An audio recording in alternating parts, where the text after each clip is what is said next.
All right, guys, so like I said, we're working with exponential functions. So everything that we have talked about so far has been about algebraic functions. So, we talked about the polynomials, which included your quadratics, degree one functions, linear functions, all of those. So we're saying that basically with the algebraic functions, we have talked about how to use, basic arithmetic operations, the powers and the roots. So now we're getting into the exponential and logarithmic functions. Now they are actually inverses of each other. So what an exponential function will do, the logarithmic function will actually undo that, kind of like our addition will undo subtraction, right? So in that sense, they are inverse functions of each other. Now we talk about these functions when we want to talk about growth or decay. So it can be growth in population, growth in investments. It can be about radioactive decay, or even, for that matter, like something like with depreciation, right? We can talk about decay in that sense. So these functions are what we call as transcendental functions, because they go beyond what algebraic functions do. So they are transcending algebraic functions, so they are known as transcendental functions. Your algebraic functions have the form f of x equals x squared, h of x equals x to the 1/3 power. So you will see our base was the x and the exponent was that number, right? So square or 1/3 or whatever it may be. But when we're talking about exponential functions, you will notice your base actually becomes a constant number. So you have 2 to the power of x. So the x is now your exponent, but your base is a constant number. Same thing with the other one, j of x equals 1/3 as my base, and then it's raised to the power of x. So you should kind of recognize that difference between the algebraic function and the exponential function. So algebraic function, your base is x and your exponent is a constant term. Exponential functions, the base is a constant term and the exponent is the variable. So you can see the definition here. We're saying exponential functions with base a is a function of the form f of x equals a to the power of x. X can be any real number, but your a has to be a real constant. So a has to be a real number. It has to be a number greater than 0, and it cannot equal 1. So think about that. A has to be basically a positive number if we're saying it's greater than 0, and a cannot equal 1. And there's a reason for that. And you can kind of see that in that little sentence below the green box.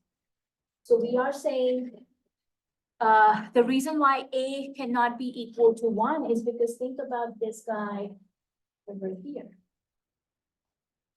1 to the power of x. If I take 1 to the power of any number, so let's say I did 1 to the power of 10, that would be 1 multiplied into itself 10 times out here. That's 6, 7, 8, 9, 10. What is that answer going to come out to? Yeah, comes out to be 1. You can do the same thing with 1 to the power of negative 100. Now remember, with negative exponents, we usually end up putting it under the base of 1, right, to make it into a positive. But you would still have 1 over 1 to the power of 100, which is basically 1 over 1. It still comes out to be 1. So you're not really getting anything else, right? It's just going to be a straight line, a constant term, not giving you any results. So that's the reason why we say a cannot equal 1. Now for the a being greater than 0, the reason we do that is look at this guy over here. So if I take a base of -4 and raise it to the power of 1/2, well, remember the exponent of 1/2 is the same thing as square root.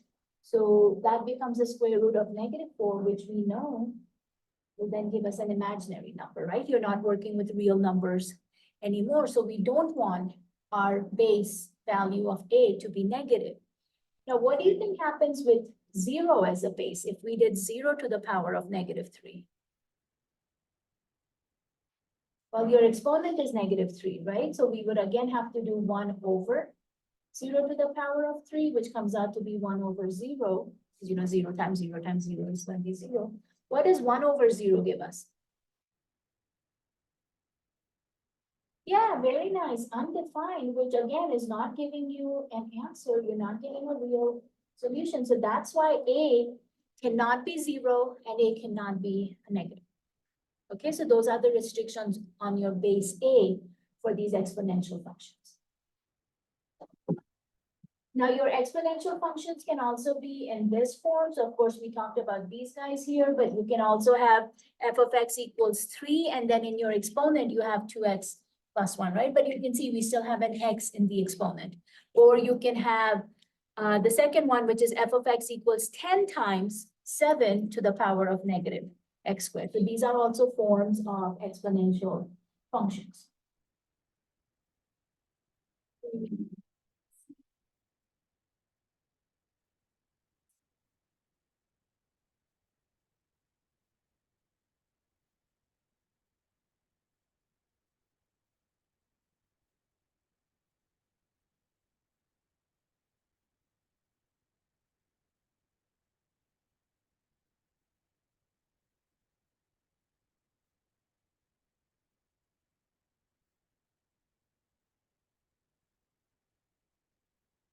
Okay, so they're asking us to evaluate this expression without using a calculator. And of course, you can see this is a exponential expression here. So we have negative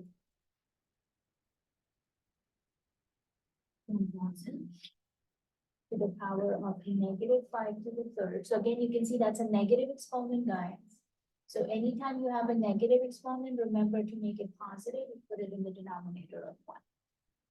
So we're going to start with that. I'm going to take 1 divided by, and then remember our base is negative 1,000. That negative sign will not change, right? It's just the exponent that becomes a positive. So you will end up with negative 1,000 over 5/3. Now they're asking us to solve this without using a calculator. So would you do negative 10,000 to the power of 5 first, or would you do negative 1,000 and deal with that 3 on the denominator of your exponent? Which do you think would be easier? Because if I did negative 1,000 to the 5th power, that's going to be multiplied by itself 5 times, right? Which will end up giving us a really long number. However, remember when you are looking at the number in the denominator, and let me put another rule up. If you have a rational exponent on an exponential, that actually means the bottom number on your exponent is your radical index. So that tells you which root you are dealing with. And the m, the numerator, is your exponent, right? The power. You can also think of this as, do I want to do the radical first? So do the square root or cube root or fourth root, whatever the case might be first.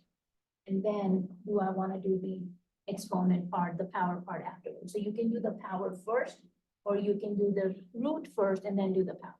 So that's what I would recommend doing here.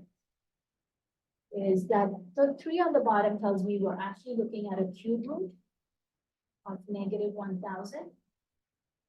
And then once I simplify that, then I'll come back and worry about the 5th power. So what number multiplied into itself 3 times gives us negative 1,000?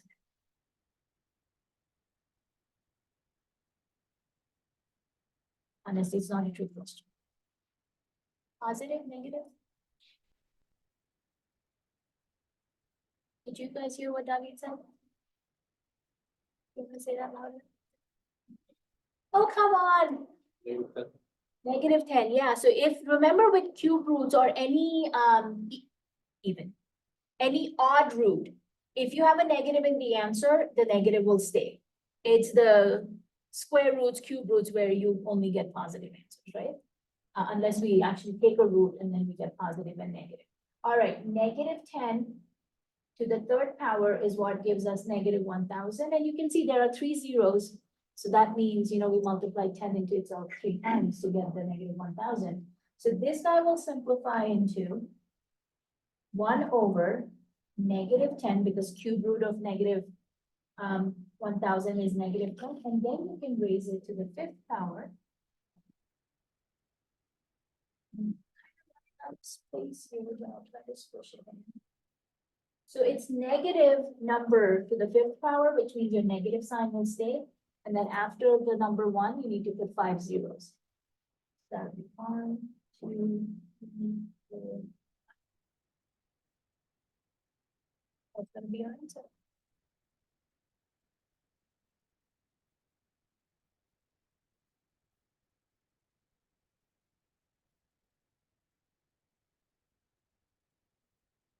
And if you guys need to go and review rules of exponents, that may not be a bad idea, especially if it's been a while since you have used those. Because since we're talking about exponential functions, all of those rules are going to come into play one way or the other. All right, let's go ahead, check this answer.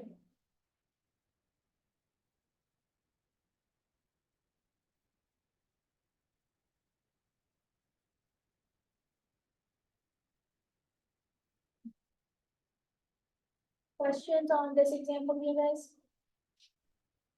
Danny, are you doing okay on Zoom?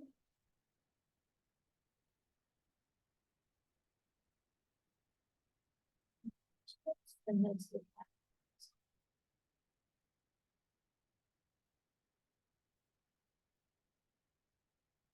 this is kind of the similar example we had in our give me 1 second. Handout. This one is asking you if you're given the function f of x equals 1/25 to the power of x, what would be the value if you were trying to find f of -1/3? Now, where do we substitute that -1/3 into?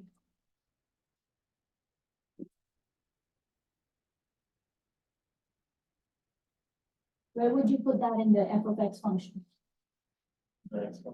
Yeah, because that's going to be your x value. So you replace the x with the -1/3.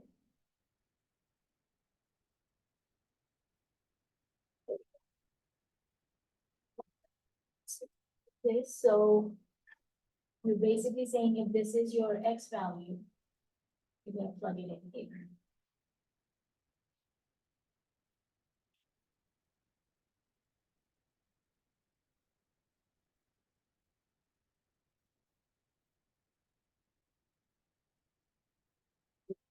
Over 125 to the power of -1/3. So you can see our base is actually a fraction because we have 1/125. So another rule about exponents is if you have a fraction as your base with a negative exponent, you actually just invert that fraction and it makes it into a positive exponent. Okay. So since we have an exponent of -1/3, that's exactly what we're gonna do. We're gonna invert and make it 125/1, which will make it into a positive exponent. 125/1, of course, we can just write it as 125. And the power of 1/3 is the same thing as cube root of 125. And what number multiplied into itself 3 times gives us 125? 5. 5 times 5 is 25. 25 times 5 is 125.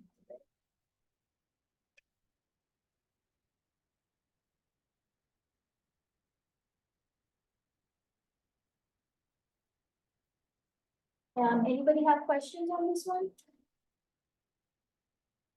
Doing okay so far? All right, let's check it.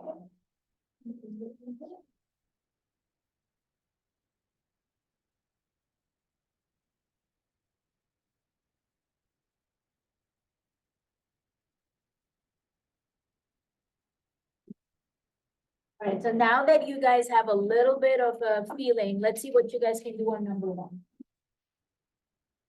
Your function is f of x equals 9 to the power of x. They're asking you to find f of -2 and f of 1/2. So I'll give you guys 2 minutes and let me see what solution you guys come up with. So the function is f of x equals 9 to the power of x. They're asking you to find f of -2 and f of 1/2.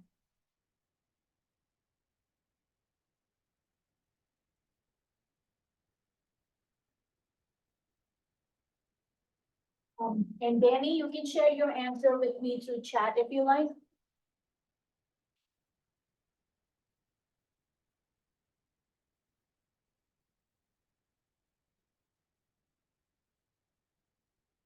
Good.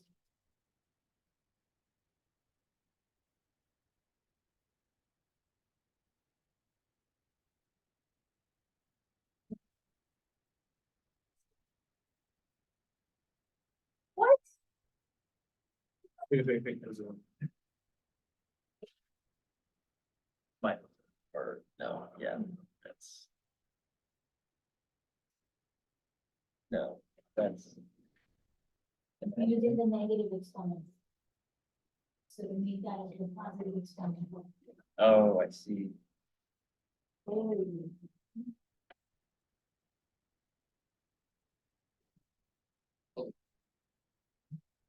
I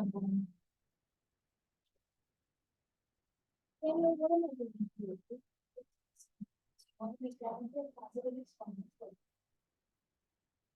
Okay. So if you take 1/2, you're going to replace the x with it. That becomes your exponent. So what does 1/2 tell you? Right, because remember what we talked about, the number on the bottom plus you want to do that. So what will that be? Square root, right? So it becomes square root of 9. And then you simplify that. Is that for the 1/2?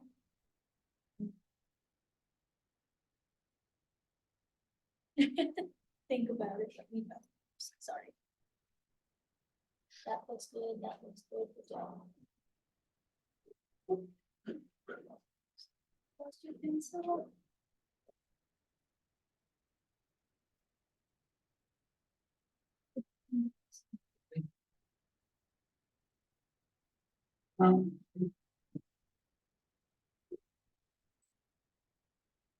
To have a negative exponent, the first thing you want to do is convert it to a positive exponent. Then simplify. No, so this one you're not taking as cube root, square root, right? You're doing 9 to the power of 2. So since you're doing 9 squared, what will that come out? There you go. Alrighty, guys, let's take a look at this.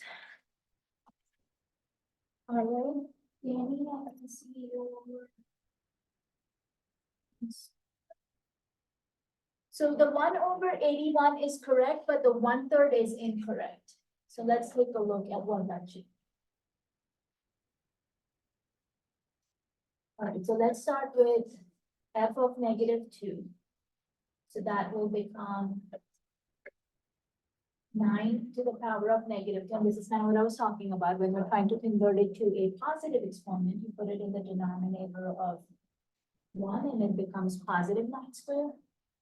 Or actually 9 to the positive 2 power. And of course, 9 times 9 is 81. So this side becomes 1/80. So that's for that first one. The second one where you have f of 1/2, that becomes 9 to the power of 1/2. So again, that same rule, in this case, since you have one, you can think of this as the root, right? Mth root of a, and in this case, it's actually square root. We don't actually usually write the 2 there because it's understood. So it's just square root of 9, which means what number multiplied into itself twice will give us 9, and of course that is 3 times 3. Okay, so your answer comes out to be 3. So 1/81 and 3 should be your answer. And again, guys, just do a little bit of practice, and I know you'll feel comfortable with the rules of exponents. So just, you, like I said, you may need to just refresh your memory on these, but once you are remembering those, you will do better. And you know, if that is something you feel like you would need on your note cards for chapter 4, you can put the rules of exponents there. And it's actually in your textbook, and I can show you where you can find that. We may actually have it in our hands. So the domain of exponential functions, they kind of go through this whole explanation here. Is they're saying that the domain is going to be the set of all real numbers, which of course means we can use positives, negatives, zeros, all of those. So they're saying real numbers can include rational and irrational numbers. So if you take something like f of 1.7, that's the same thing of f of 17/10. Which, as you can see, comes out to be 2 to the power of 17/10, or the 10th root of 2 to the power of 17, excuse me, which approximately comes out to be 3.249. And they kind of go through this whole explanation of cube sorry, not cube, square root of 3 is approximately, when you try and simplify it, it's approximately, you can see 1.73205080757. So what they're kind of going through the explanation is, you can see they started out with that, that's the last row on that first top page. So 2 to the power of 1.7 is approximately 3.249. To the power of 1.73, to the power of 1.732, and they keep increasing that approximation. And they keep talking about, how for each one of those values, you are still able to get an answer, right? We're still getting 3.321995997 as you go through. So the idea is you are actually going to be able to simplify, even if you're working with irrational numbers, even if you were working with numbers like pi or natural number e, or, square roots, cube roots, any of those, you are still going to be able to find solutions of those when you're working with exponential functions. So this is just their way of showing you that, yes, your domain for exponential functions is going to be the set of all real. So there's no restrictions on our x. X can be anything between negative to positive infinity. So as long as your base A is not equal to 0, or sorry, greater than 0 and not equal to 1, the domain of your functions is going to be the set of real numbers. Okay. All right, let's talk about how do we graph these functions and what kind of properties do we notice when we graph them. So they're talking about graphing the function 9 to the power of x and then finding the domain and range. Since we don't really do graphing by hand anymore, I'll show it to you on Desmos. But if you were doing a graphing by hand, I would ask you to use the X and Y table, right? So you could use X values of -2, -1, 0, 1, and 2. And you can do graphing from that, but let me just show you, let's notice what this time is. So our function was, I'm just going to use Y, I don't want to type it. 9 to the power of X over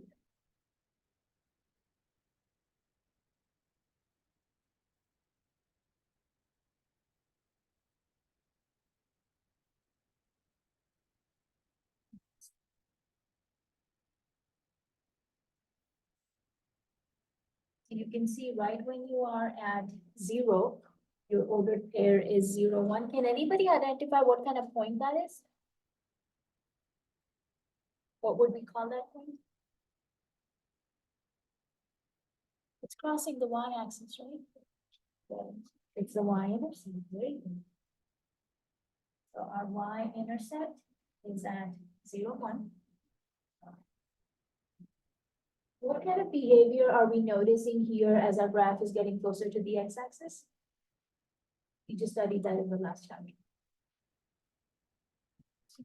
Which kind? Will that line be vertical or horizontal? Very good. So all exponential graphs of this variety, where your base is a number larger than 1, you are going to have a horizontal asymptote at your x-axis, which again, as an equation, is the line y equals 0. So right here at y equals 0, we actually have a horizontal asymptote. And the best way to know if this is true is just go ahead and zoom in as you get closer to the x-axis. You will see there's actually a gap between the graph. I mean, you will see as we zoom in, we see the gap, right? But when it's in that standard form, it looks like they're touching, but we know with horizontal asymptotes, they get really close, but they won't actually touch that. So you have a horizontal asymptote. We have our y-intercept. All right, what can you say about the domain of this function? And again, we're looking at the function y equals 9 to the power of x. Is it following what we just talked about, the domain for exponential functions? Yeah, or real numbers? Because you can see on the left-hand side, our x values are going towards negative infinity, right? On the right-hand side, as that arm goes up on your graph, it's also going to be moving towards the right-hand side. So we know on the right-hand side, he's going to be moving towards positive infinity. So our domain is definitely all real numbers. What about the y values here, guys? What is the range in terms of the y-axis? What would you call the range?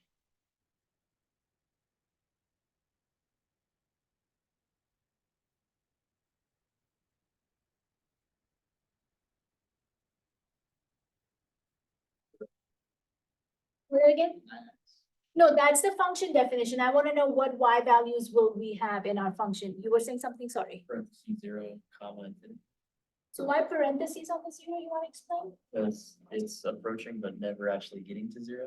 Because that's where our horizontal asymptote is, right? So yeah, we will be getting close to 0, which is, our x-axis. So we'll be getting closer to y equals 0, but we'll never actually equal it. So that's why you will not be including 0 in your range. So 0 to infinity. And of course, since our graph is going up, we know it's approaching infinity on the y-axis. All right, so they asked us to find domain and range. We got that. Y-intercept, horizontal asymptote. There's something I'm missing. Oh, is the function increasing or decreasing? Increasing, right? Because as we move from left to right, your y values are getting larger. So this is going to be an increasing function. And it's increasing on the entire domain. So your function is increasing on the whole domain. I think that covers all the characteristics that I want to talk about. But we'll leave it here just in case I forget it. Let's go back to our.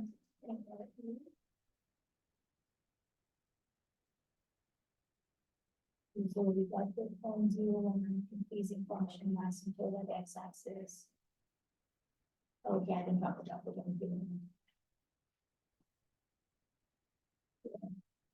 Okay.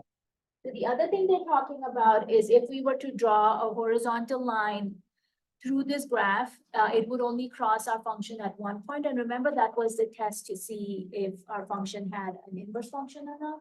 And again, this is going back to section 2.5. So if that's something you want to review, that may not be a bad idea either. So that means we're basically saying that this function does actually have an inverse. We will be able to find which will be the logarithm. So the other function they wanted us to graph was the 5 to the power of x. So let's go ahead and do that so you can actually see how similar the two functions are. Not square, sorry. So that's the guy in blue. I'm going to zoom in just a little bit. So the red is our 9 to the x function. The blue is our 5 to the x function.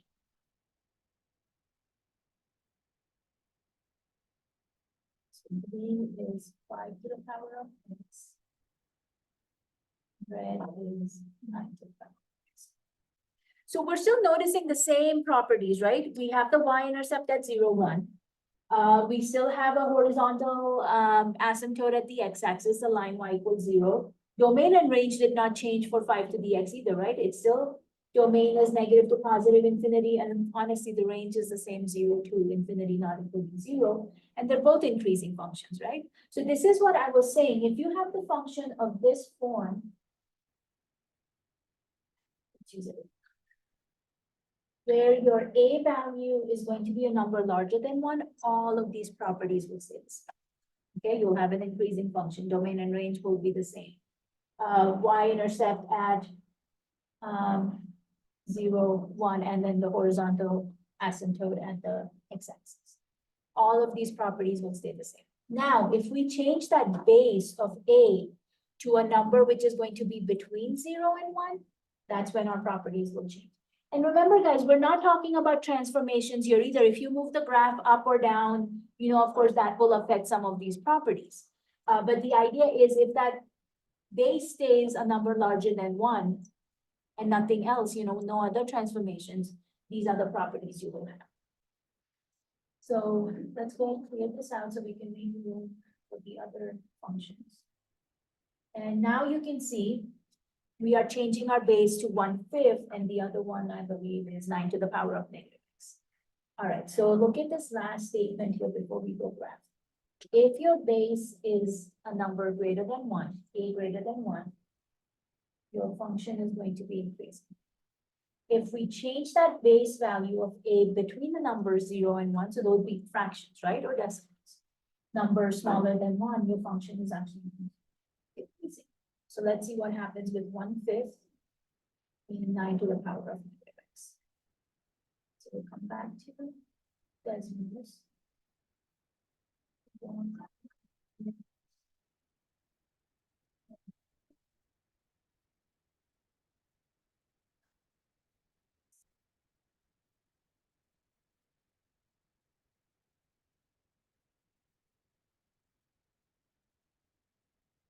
our y-intercept is still in the same place, right? We still have y-intercept at 0, 1.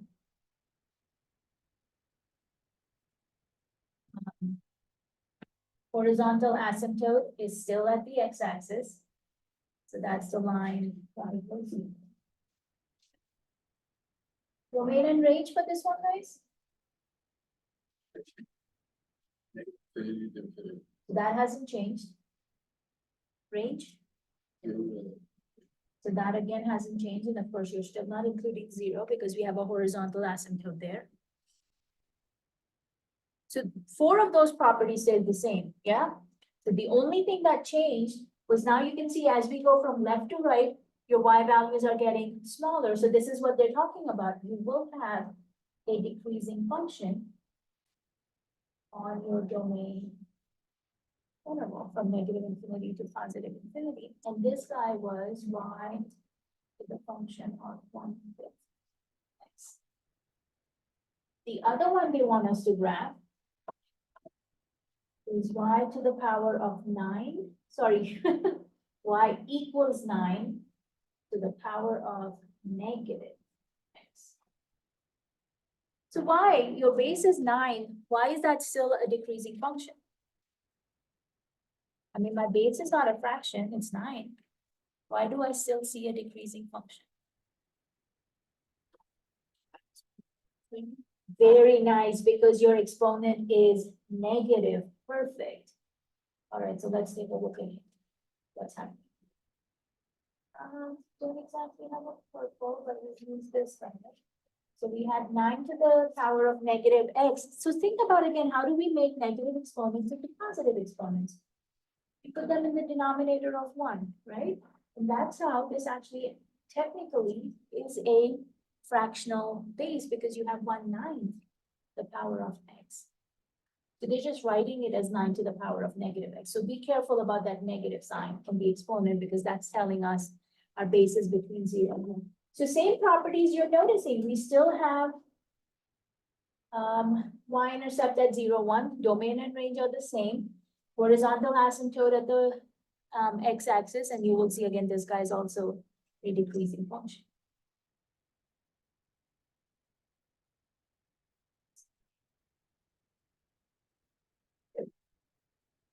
Questions on, I guess, the 4 different graphs we have looked at? Danny on Zoom, any questions on this?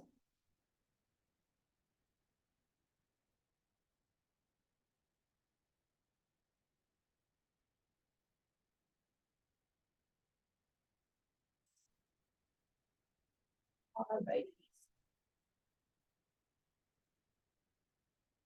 So you can kind of see this is where we are summarizing what we just talked about. So, oh yeah, even the decreasing functions are going to be 1 to 1. So if you draw a horizontal line through them, they're only going to cross the graph at one point, which tells us we can find the inverse functions for them. All right, so if your function f of x equals a to the x, your function will be increasing if the base is a larger than 1. The function will be decreasing if the a value is between 0 and 1. Your y-intercept is going to be at the point 0, 1. Horizontal asymptote is going to be x-axis, which is the line y equals 0. Domain negative to positive infinity, range is going to be 0 to infinity, not including 0. And then, of course, your functions are going to be 1 to 1. Now, let's talk about graphing in my math lab, because it's actually going to be a little bit different. Kind of like we had done for the transformation functions in section, what was it, 2.3, I think.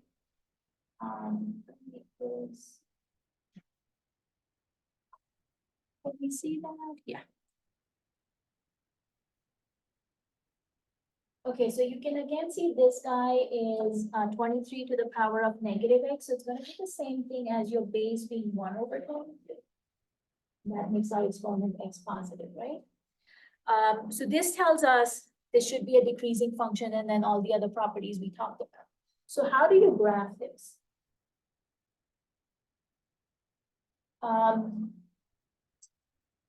Again, guys, if you take your little mouse and hover it over these, it tells you what tool you're looking at, right? So this guy's the logarithmic tool. We're dealing with exponential functions, so make sure you're selecting the exponential function. So click on that. Come to your graph and just click anywhere, and you'll see that window pops up, right? Like it did for our transformations.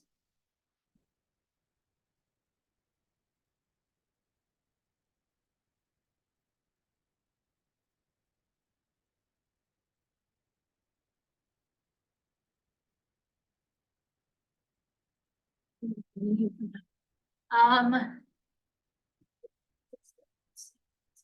him a little bit. So obviously the one change we want to make is what base we're using, right? Because you will see by default, and that's that little box at the bottom says base E. By default, it always gives you a base E. Obviously, that's not our base. Our base is 1/23. And if you do not recognize that that is a negative exponent and you go ahead and put your base of 23, that's what we're going to do. Hopefully, it will give us a chance to check that answer. This is what your function will end up looking like. We'll say save. Check our answer, and obviously that's it. Okay, so that should tell you my base is not 23. What am I doing wrong? So we'll come back. Clear it out.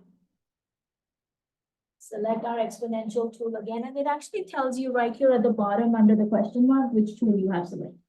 So just in case that little hovering thing doesn't show up, you should be able to see from there. Exponential tool, come back here. Once this little window pops up, make sure you're typing in as much. 1/23. Hit enter. Save your graph, and you can see how it changed direction, right? It's a decreasing function now. We'll check our answer. It looks good.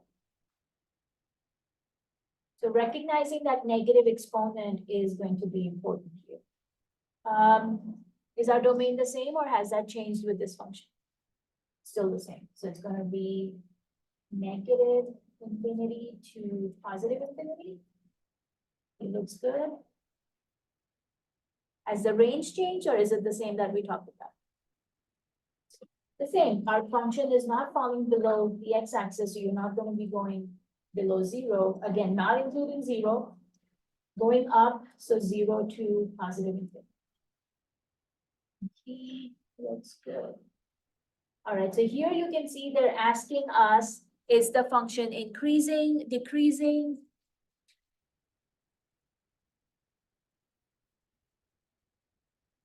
Or doing both, increasing and decreasing? Which option, A, B, or C? Decreasing, and over what interval? Yeah, very good. It decreases over the entire domain. Perfect. So negative. Oh.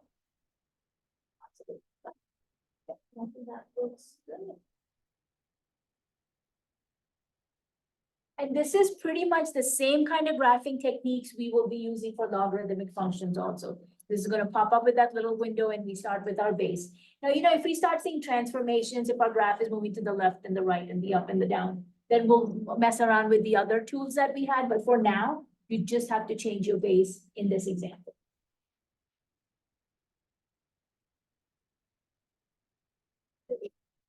Questions?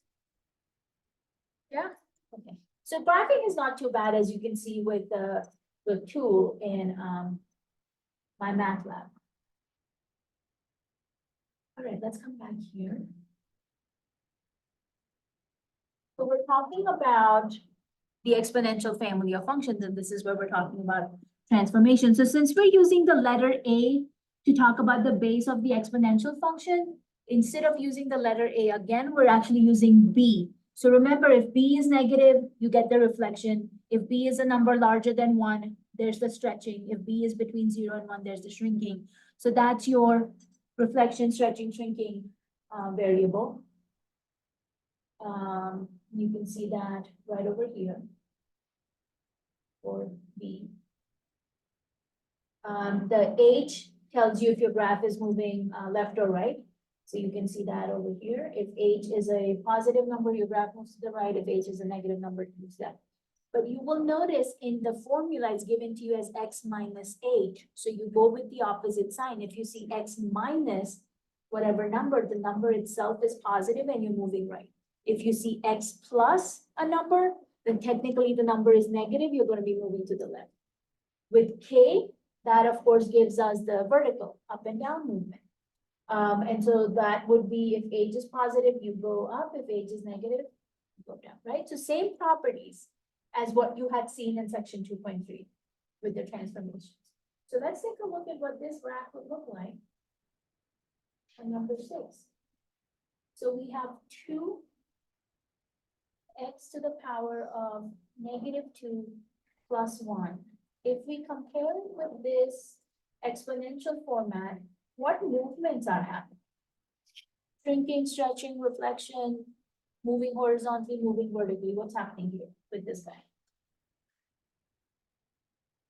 And just in case you did not recognize, your base function here is 2 to the power of x. I mean, the main family function.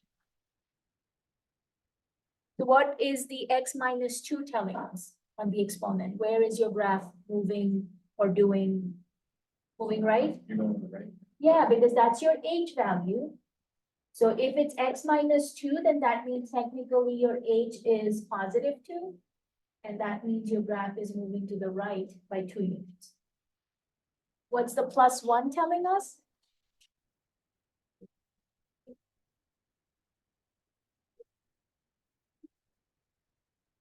Not necessarily. Very nice. Yeah, that's your k value and it's positive 1, which means your graph is going to be moving up by right. You're not seeing anything multiplied in front of the 2, right? Because that's where you would have the b value. So there's no stretching, shrinking, or reflection happening over here. So you're just moving the graph right and you're moving the graph up. And remember your order of operations for multiple transformations. Horizontal happens first, then the stretching, shrinking, reflection, and the last thing that happens is k. So let's take a look at what this guy will look like. It's 2x minus 2 plus 1. All right, let's go back to Desmos.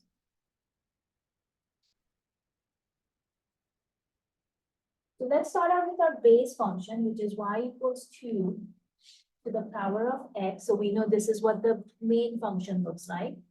And then if we move it,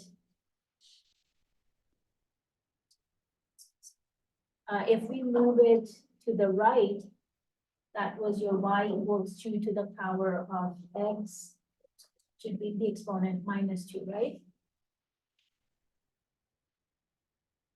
You see what happened there? The black was the original. No, sorry, my 2 did not get the exponent.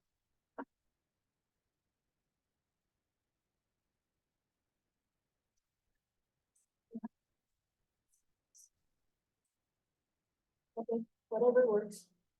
Okay, there we go. That looks like it. Can you kind of see that it moved 2 units to the right? If not, find a point on the graph that'll help you. So take this guy here because he's looking like he will be whole numbers.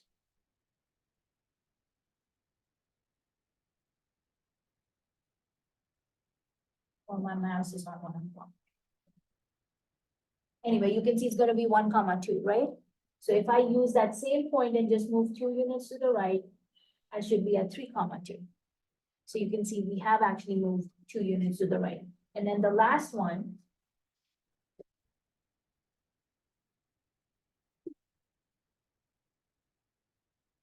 will be moving up. So that's the plus 1 at the end. And for that, we can actually use the same points that we had. So we've used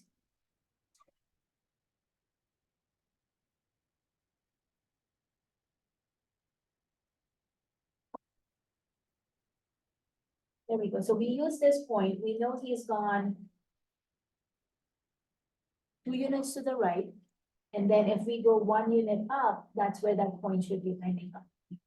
So that will be, still the 3, but the y value will have changed from 2 to 3. So move 2 units and then move up 1 unit.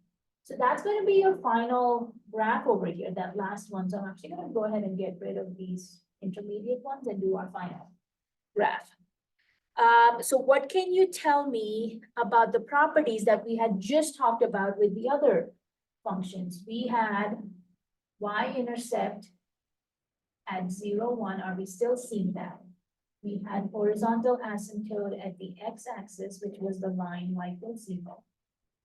Our domain was negative to positive infinity. And I'm not saying this is the same for this guy. I'm just putting out what we know from the other graphs. What was that last increase? Yeah.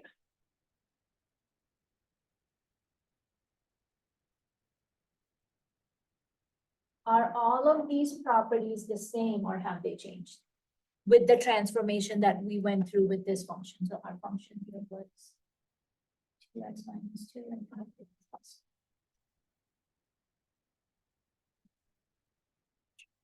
Where's our y-intercept at? Is it still at 0, 1?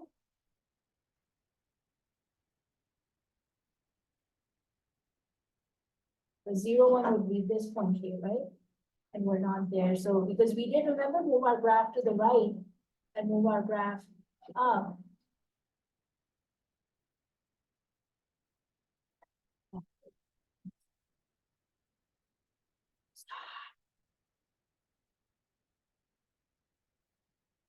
Sometimes I do having actually miss having those. So what point is that? 0, comma 1.25, right? So you're seeing that because of that horizontal and vertical movement, our y-intercept actually ended up going up by 1/4 of a point, right? Instead of being at 0, 1, you're at 5/4, or in decimal form, 1.25. Okay, so the y-intercept has changed.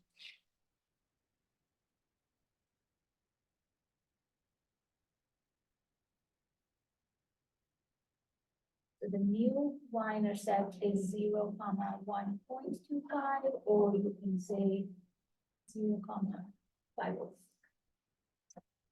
Is our horizontal axis asymptote still at x-axis? No? Where is it at? And that happened because you moved your graph vertically 1 unit upwards, right? So your horizontal asymptote also actually ended up moving 1 unit upwards. So your horizontal axis is now at the line y equals 1. So it's actually this line. Y equals 1. Domain?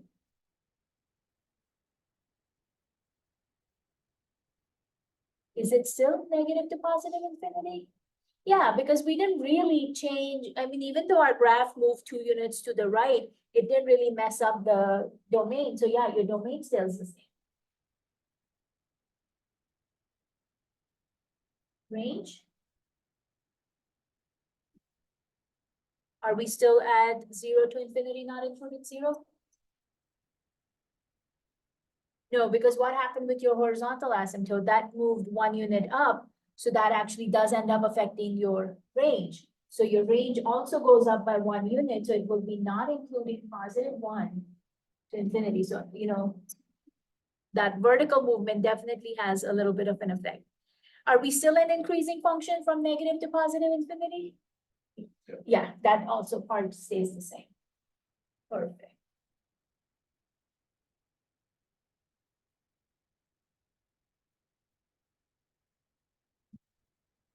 And of course, it is still 1 to 1, which means we can find its inverse function. Did anybody have questions on our transformation of exponential functions? Doing okay? Yeah. Danny, are you okay so far? You're saying no, so does that mean you have no questions, or are you not okay?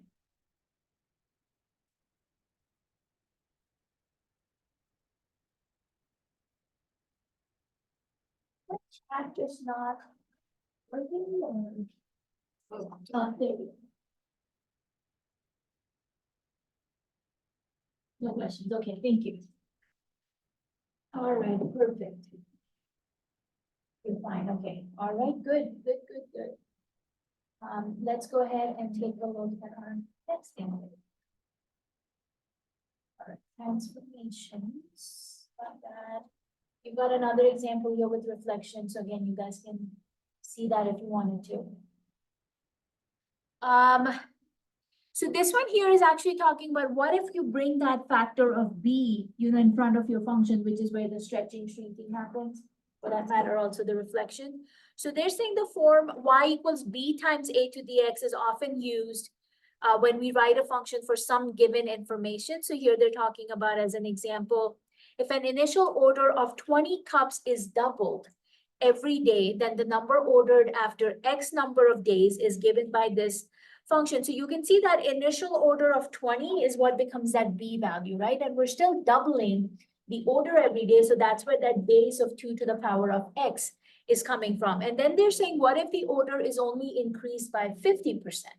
Now, remember, when you're talking about doubling, you're talking about 200%, right? So if your original order was for like 10 cups, you double it, it becomes 20. But when you're increasing it by 50%, we're saying, we're still doing the original order, but we're adding 50% to it. So you can see that 2 from the first function ends up becoming 1.5, right? So then you have 20 times 1.5 to the power of X. But what if you were taking the order and turning it into half its original, numbers? So in that case, you will see that factor becomes 20 times 1/2 of X, right? So that 20, that initial order of 20 is still staying same in all the three functions. It's, if your order is doubling or if your order is increasing by 50% or the order is basically becoming a half, how that factor changes. So that's kind of what they're talking about.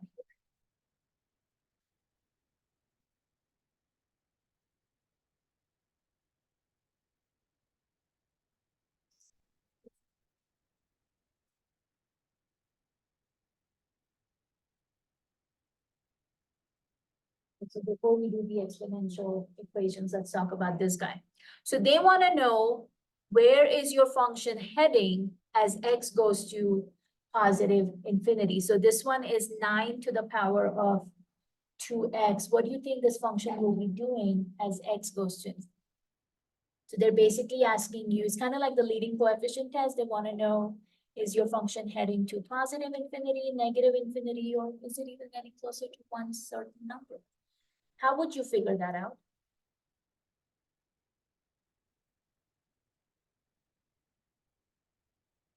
What do you think might help us to see if x gets really, really large, becomes positive infinity?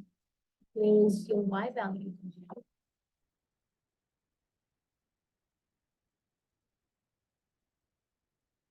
When in doubt.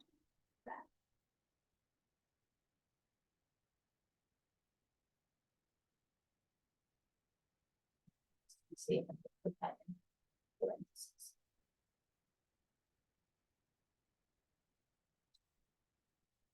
All right, so as x is getting closer to positive infinity, what's your function doing? What's your y value? Increasing, so what would we put in our answer box? So it's gonna want either a number or something. Yeah, very nice. So they want to know, if x is going to positive infinity, where is this function headed? So basically you can say, okay, if this was 9 to the power of 2x, if x is going towards positive infinity, where is the y headed? And you can see on the right hand side is where our x is going to positive infinity. And you can see as x gets really large, the y is also going upwards, right? So that's positive infinity on the right. So this would be positive.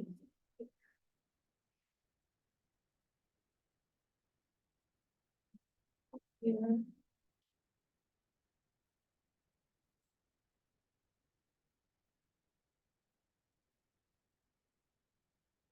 Now, since these are auto-generated, what if your x was going towards negative infinity? What would this?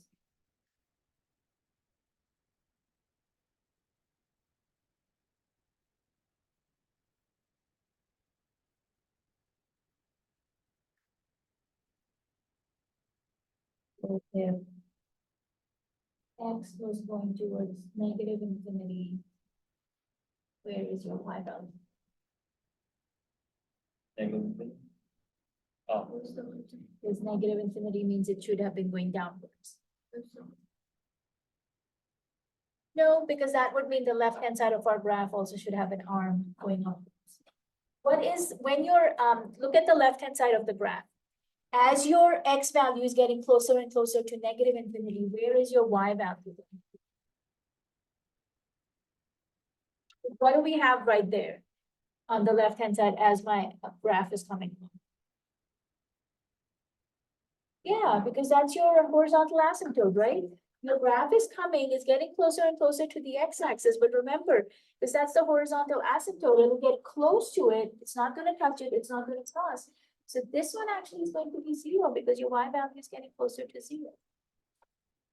Okay, so you're not always gonna have, if something is going to infinity, the other value is also going to infinity.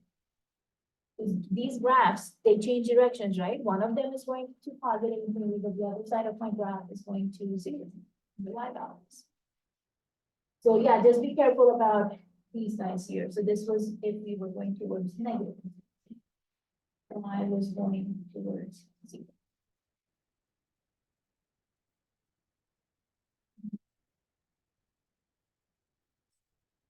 We should have that. Another example. Okay, so we get to see with the negative. So this one, your function is e to the power of negative 3x. Okay. Y equals. The power of negative.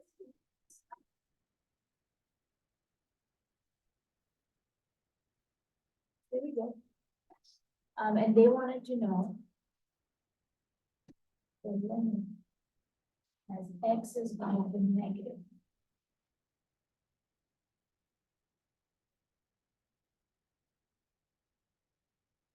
X is going to negative.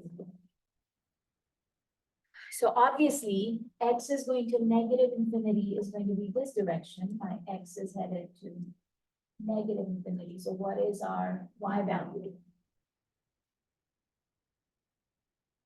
As my graph is heading left-hand side on the chart, or I'm sorry, on the grid, as my x is going to negative infinity, what's the y value?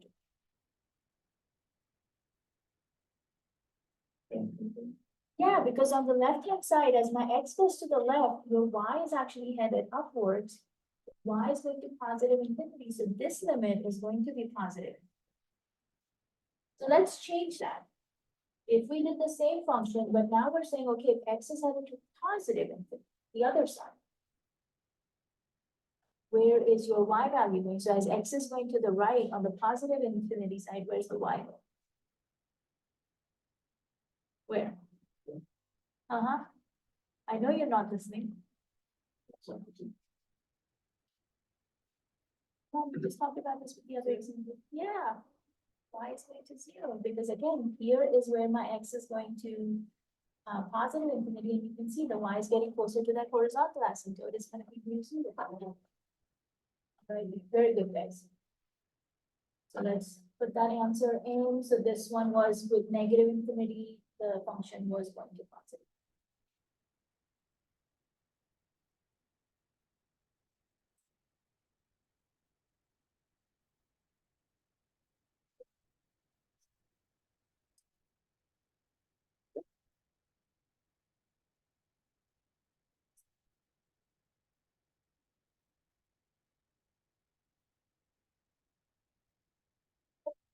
Transformation. So we looked at the function from the handout, but let's take a look at this. So you can see this guy is f of x equals 0.75 times 2 to the power of x minus 2. So what kind of transformations are we seeing here, guys?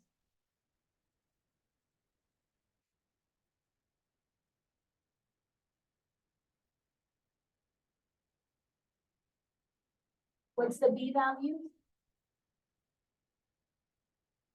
So There we go. H.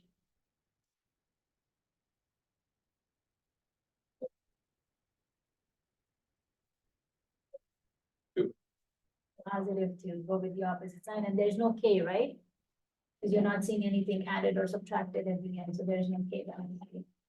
Alrighty, so the 0.75 will actually tell us, since it's a number between 0 and 1, your graph is going to shrink. The h being positive 2, we know the graph is moving to the right.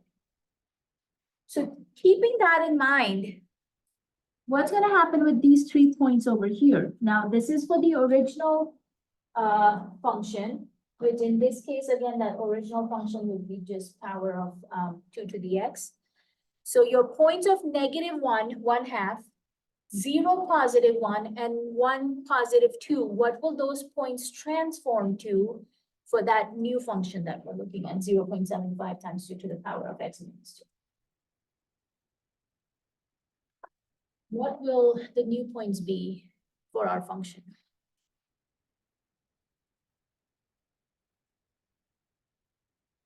2, 1, 2, 1. or 2, 4. Tell me what you're doing, what kind of math you're doing. Going 2 to the right, Mhm. so I go to the right. Just one thing, let me write that word for me. Yeah, so you basically are adding 2 to all the x values, right? Because our graph is moving horizontally to the right. So each of the x values, we are adding 2, so that becomes +1, +2, +3. What else? Will the y values stay the same or will they change?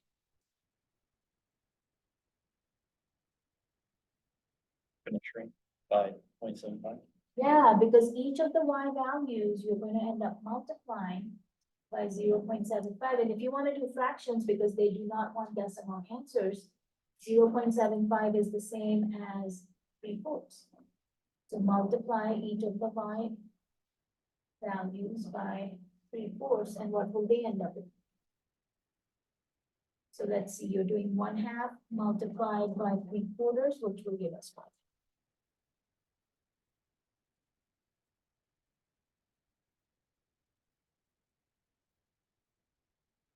Or you honestly don't need a calculator. Is there anything on the numerator that will simplify the denominators? No, so what do we end up doing? Okay, so which will give us what? Seriously, people? 1 times 3 is 3, 4 times 2 is 8. Having gained it, you can't. I'm sorry, no, not using that as an excuse at all. If you don't give me an answer for this one, I'm whooping each one of your butts. Daniel, I'm not even kidding. 1 times a number, what's the answer? Yes, sheesh. What am I gonna do with you guys? Or maybe I should ask, what am I gonna do with me? It was debate. No. Because that is not looking good at all. Alrighty, guys, 2 times 3/4.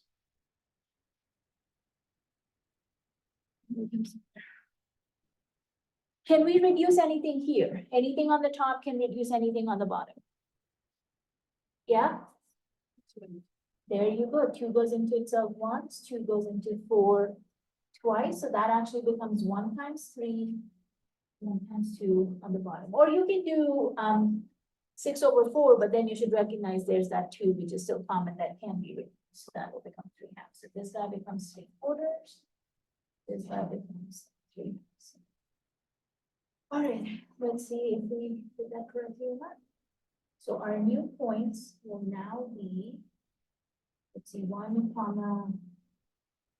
3, 8. And you're typing each one of these as ordered pairs, so separate them by commas, no spaces. 2, 3/4. And then the last one was 3, 3.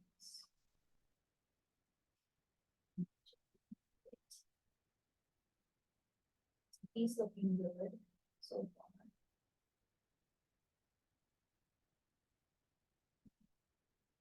Save this, and then they want us to grab.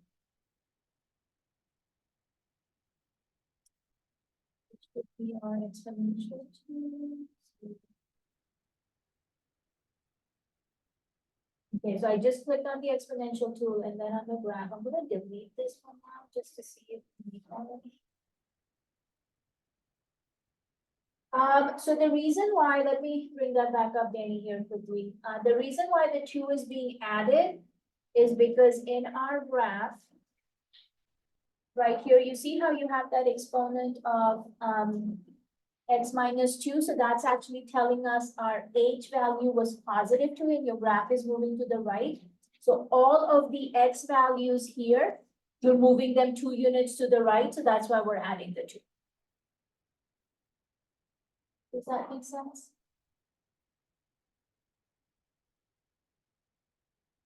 Oh, okay, very good.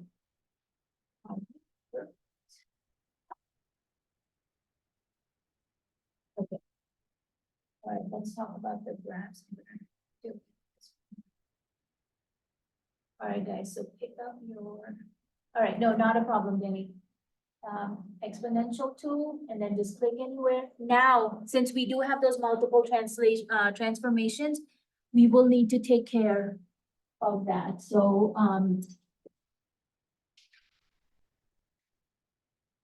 let me see if I can bring our.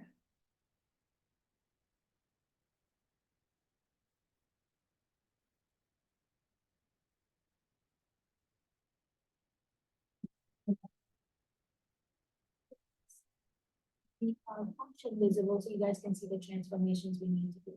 So remember our original base function here is the 2 to the x. So change that base to number 2. So take away the e, put the 2 in there. And then let's see, we're having a horizontal shift. Yeah, because we moved the graph 2 units to the right. So the horizontal shift will be positive 2. What else did we do? Vertical shift or vertical stretch? Because you got to know the difference between the two. What's a vertical shift? And what's a vertical stretch?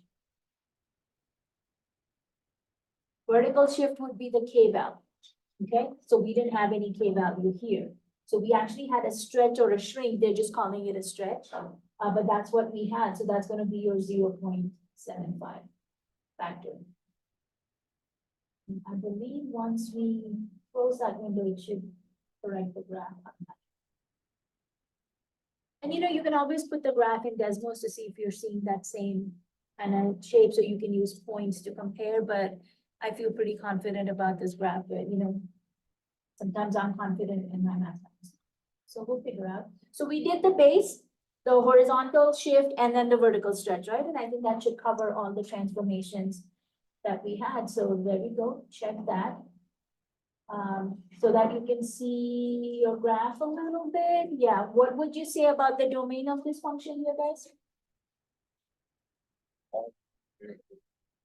Yeah, so with the transformations, the domain did not change, so we're still going from negative infinity to positive infinity.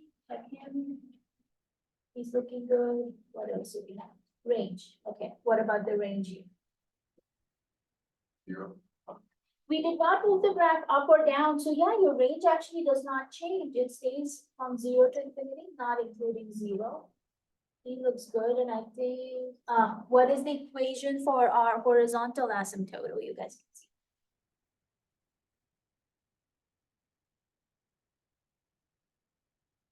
What is the equation of the horizontal asymptote? X equals 0. Yes, horizontal lines are always y equals something.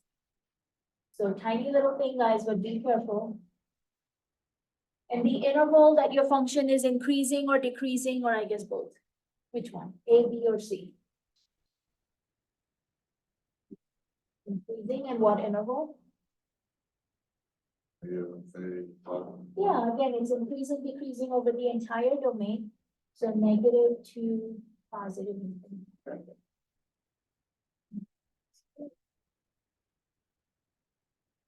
Anybody have any questions on this guy?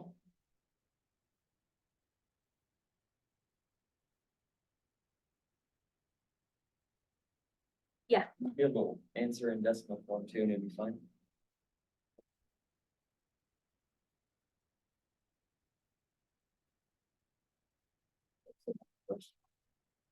Let's see, I have a feeling it does not take transformations. So same thing, guys, you have x minus 2, so that's telling us we're moving 2 units to the right, so all the x values will move to the right by 2. So just same thing, add 2. For the y values. So again, you're adding 2 here and multiplying this by 1/4. So that will become 1 times 1 is 1, 4 times 4 is 16. For the first one. The second point, we have 0 and 1, so same thing, add 2, multiply by 1/4. So this guy will become, or you wanted to know decimals. What is 1/16 as a decimal? Maybe, With 1/6. Yeah, I think so. You know, I was just randomly making that number up, right? Yeah, I know. Yeesh. So I want to see if you do. I'm sure that's it. 0.062. Okay. What else did we have? 0 and 1 would become 2, and 1 times 1/4, so 0.25. Yep, that's good. And then our last one was, let's see, 1 and 4, so add 2.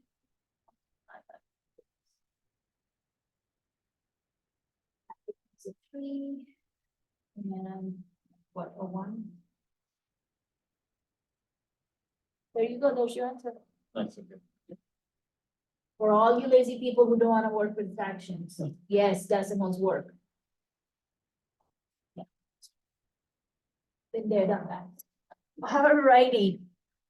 Let's see, can you guys come up with what the equation would look like when we perform these transformations?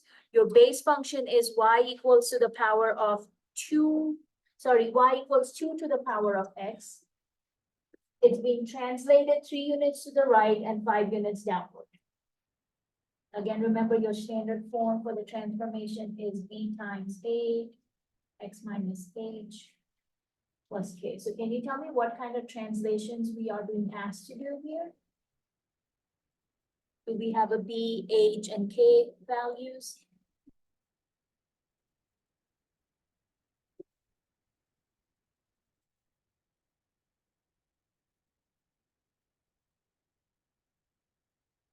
Do we know if the b value is given to us? No b value, okay, so these not. H, that's the horizontal movement. Okay, so what will that be? -3. No. The 3 itself is positive, but yes, in the equation, it will be exponential. Do we have a k value? And what is it if we have? Yeah, since you're moving downward, your k value is going to be -5, which means you are actually subtracting 5 from your equation. It's a little tiny thing, but be very careful. And you are typing an equation here, guys, so you will do y equals 2 to the power of x minus 3, then come back down and then type the -5. Okay, so be careful about where you place that -5. And then check he is looking good. All right, so that's our transformations. There we go, finally solving equations with exponential form. So this is where the one-to-one property of exponential functions comes into play. So basically what we are saying is if you're meeting those 2 requirements for your base a, right? A is a positive number greater than 0 and a does not equal 1. So we're saying basically if you can get both sides of your equation to have the same base, you can actually set the exponents equal to each other and you can simplify, for the x value. So the key here is, can we get those 2 bases, those a values to match? And once we have the same base for a value, then we know the exponents also have to be the same. And we can say those 2 exponents, x1 is equal to x2. So kind of what you would do in that case, if you look at this guy here. My base is 2 on the left-hand side, so I want to make my right-hand side into a 2 to the power of something. So how can I rewrite 8 so that I can have it as 2 to some exponent? So how do we break down 8? What are some of the factors we can start out? 2 and 4. You definitely do not want to do 8 times 1 because that does not help. So yeah, 2 and 4. And then 2, of course, is a prime number, so you cannot break it down anymore. But what about 4? 2 and 2. So you will see it takes 3 of these guys to make an 8. So 2 to the power of 3 gives us 8. So we can rewrite that 1 over 8 as 1 over 2 to the power of 3. Or the chat is blocking, sorry. And once you can get those bases to match, then it's just about cleaning up that equation a little bit. So right now my 2 to the power of 3 is in the denominator. I want to bring it to the numerator. Left-hand side, of course, stays the same. Now, right now, the 2 to the 3 is in the denominator and my 3 is a positive number, right? But since I'm going to bring it to my numerator, I'm changing its sign, which means we are reversing the negative exponent rule, which means that positive 3 exponent will now become negative. But I have this is what I was looking for. If my bases are the same, then I can set my exponents equal to each other. So I do have the same bases here. So by the 1-to-1 property, we can now say negative x is equal to negative 3. Since I have negative on both sides, it basically means x is equal to positive. Or you can think of it as, we divided both sides by negative 1. And you ended up with x equals positive 3. So this is actually how you solve exponential equations, is by using the 1-to-1 property of exponential functions.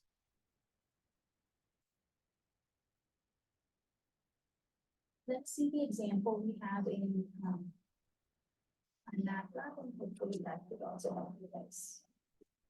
You can see we're kind of on the same path. You have 2 to the negative x on the left and positive 4 on the right. So this one actually is going to even go quicker than the other one. How do we rewrite that 4?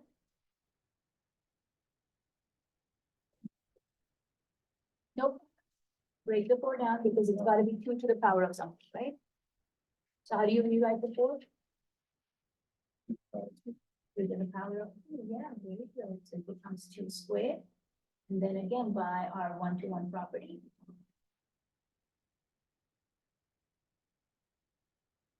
Since we have the same base now, we can now set the exponents equal to each other. So we end up with negative x equals 2. Do we have a chronic problem with using cell phones while we're in class that cannot wait till the class ends in about 10 minutes? How many times do I have to tell you about your cell phone usage? If you cannot stay off your cell phone, I don't want you in class.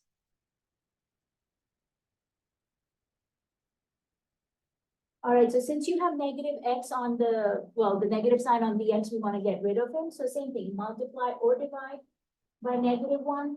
Now, since you have a positive 2 on the other side, of course, that's going to change your sign and make it x equals negative 2.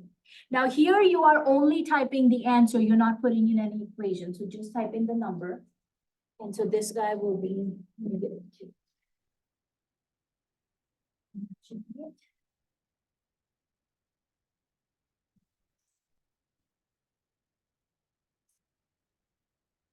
You're actually also going to see a similar 1-to-1 property when we work with logarithmic functions also.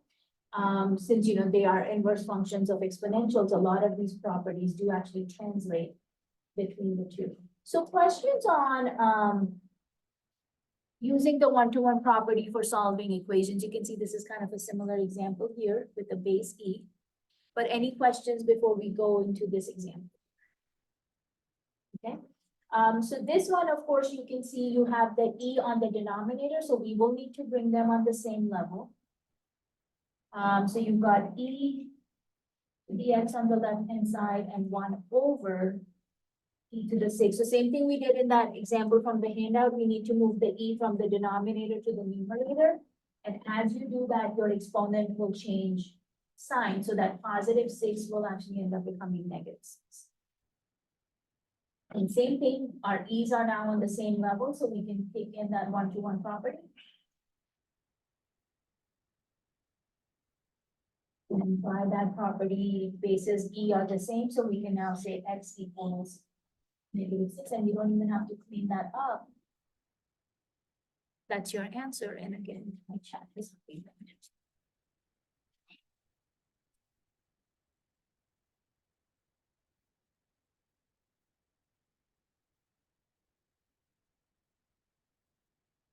So again, you can see they're giving you the X equal, so you only need to type in the -6 for your answer.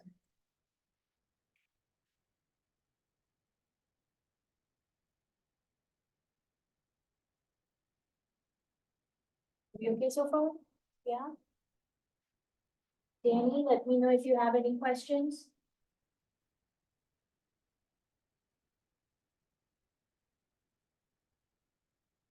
All right, so this is actually the same thing. They're asking us to find the X, and you can see on one side, they're giving us h of X equals 10 to the power of X, and you will see the same thing. They're giving you h of X equals that 0.00000, whatever number of zeros, and then a 1. So basically, since they are both h of X and h of X, you can set those equal to each other. So we can say 10 to the X equal to, how many is that? 1, 2, 3, 4, 5, 6, 7, 8.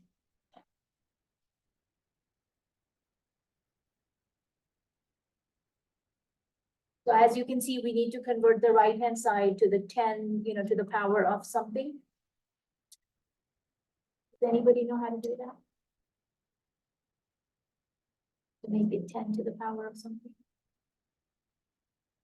You count your decimal places, right? So if we're moving from here. Yes, go ahead. Couldn't you make it like, scientific notation to just move it to the right? The amount of zeros, I mean, all the way to, so it's 1, but then that's your. But instead of 1, the scientific notation, you would just take the decimal to the other side of 1, right? Yeah. But we will actually need to make our base a 10, so you will have to add an extra zero. Yeah.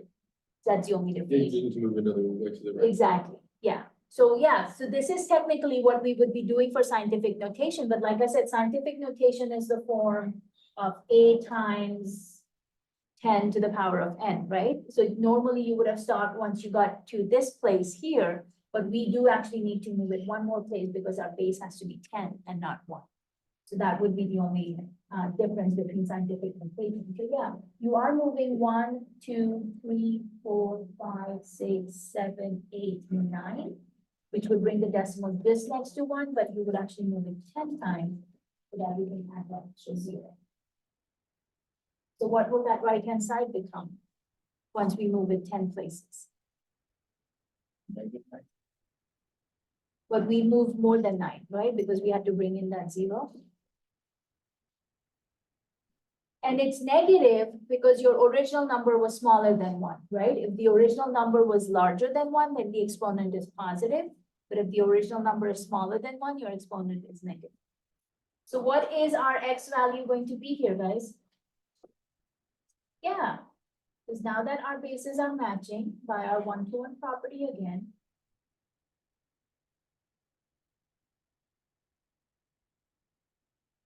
You should have X equals -10. All right, so again, you're just typing in the answer. They've already given you X equals.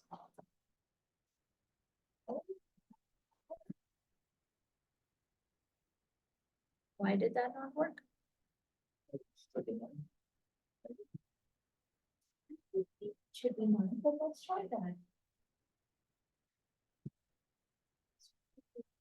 1, 2, 3, 4, 5, 6, 7, 8, 9. We only bring it at 1.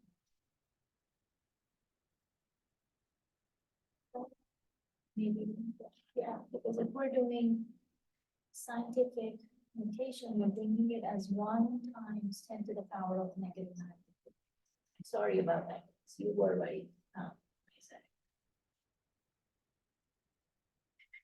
Because you did 1 time, so you don't really have to make it another space.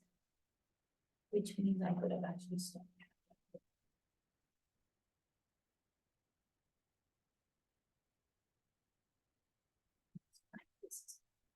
Okay, so let's change that. And negative 100. Oh, yeah.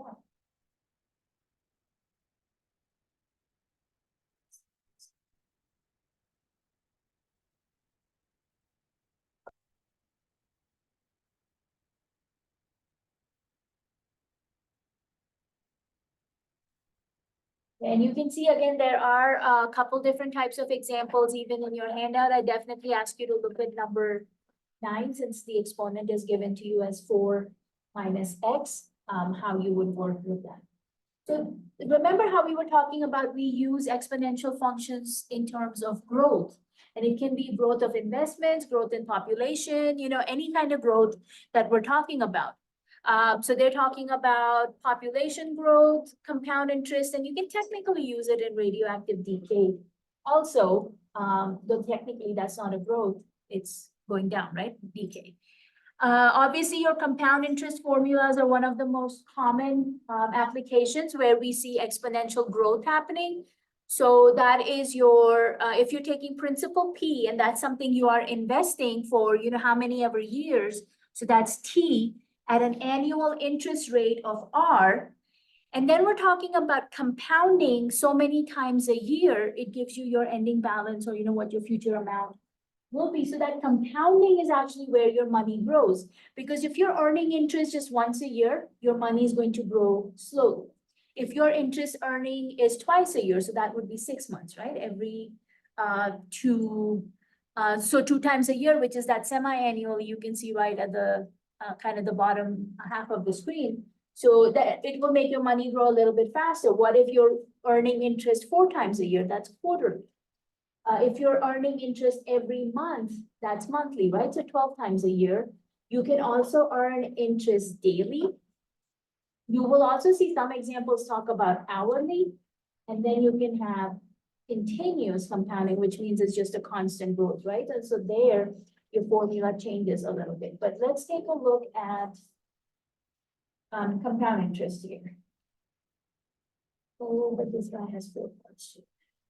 Okay, we may have to do that next class. So let's look at him. So here you are given that we are investing $9,000. That's your principal.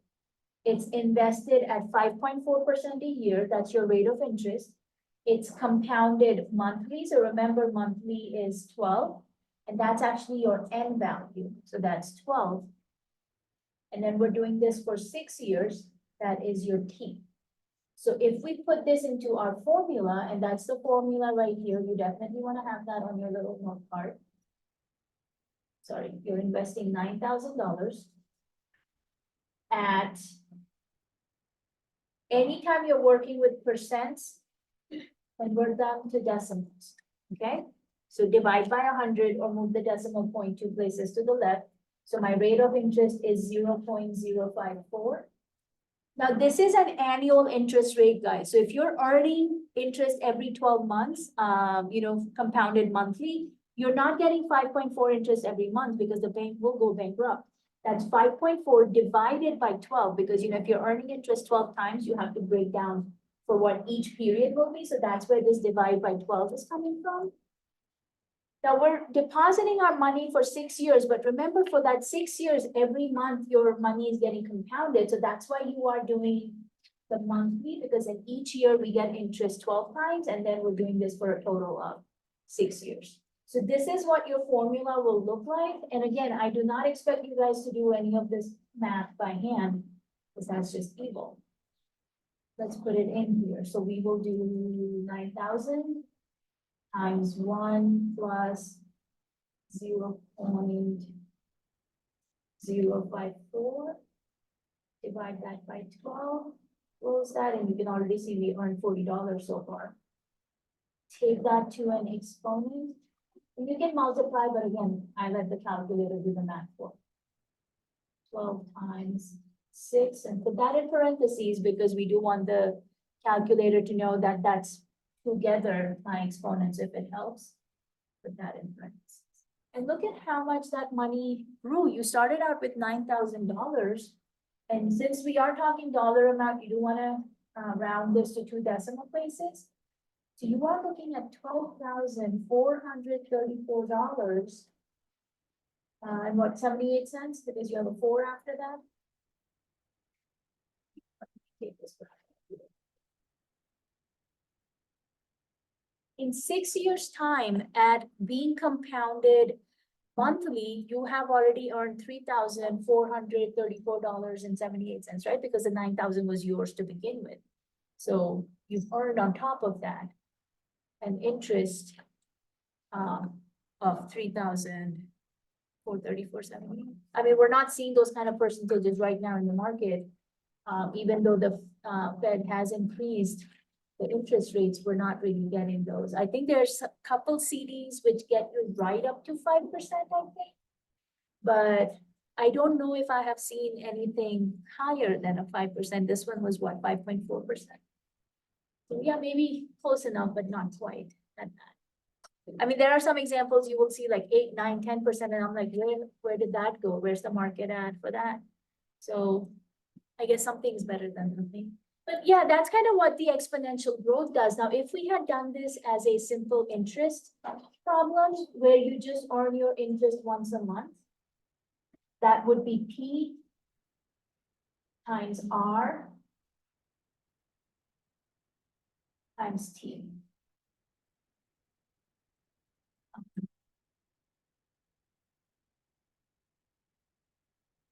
So we got 3,434.78 here, right? This guy would only give us 2,916, so that would be what, 11,916 is what you would have earned on simple interest. So not bad, but obviously not as much as a compound interest problem, okay?